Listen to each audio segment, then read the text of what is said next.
of Merkel voters want German Chancellor to quit before term ends, shock poll claims. Mrs Merkel's failure to form a coalition since September's inconclusive election means Germany has been without a government for 13 weeks.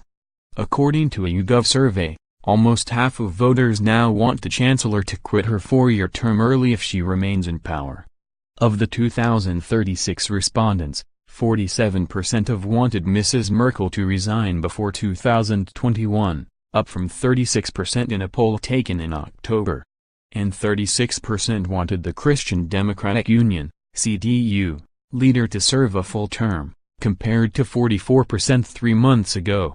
The survey, commissioned by the DPA news agency and published in the newspaper Die Welt, make for unpleasant reading for Mrs Merkel.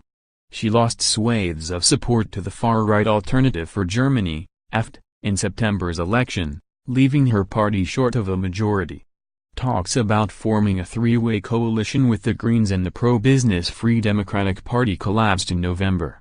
Mrs Merkel is now pinning her hopes on cutting a deal with the Social Democrats, SPD, who finished second in the election. But the center-left has so far given a lukewarm response to the idea of renewing a grand coalition with Mrs Merkel's party. The SPD's Foreign Minister Sigmar Gabriel today urged the Chancellor to accept his party's calls for further reform of the Eurozone. He told Bild, if the Chancellery continues to reject all the proposals for EU reform, there will be no coalition with the SPD.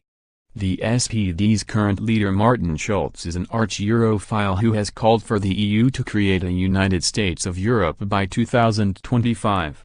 Speaking earlier this month, Mr. Schulz pushed for a new constitutional treaty to establish a federal union. The ex-European Parliament president warned, such a constitutional treaty has to be written by a convention that includes civil society and the people. This constitutional treaty will then have to be put to the member states, and those that don't approve it will automatically have to leave the EU.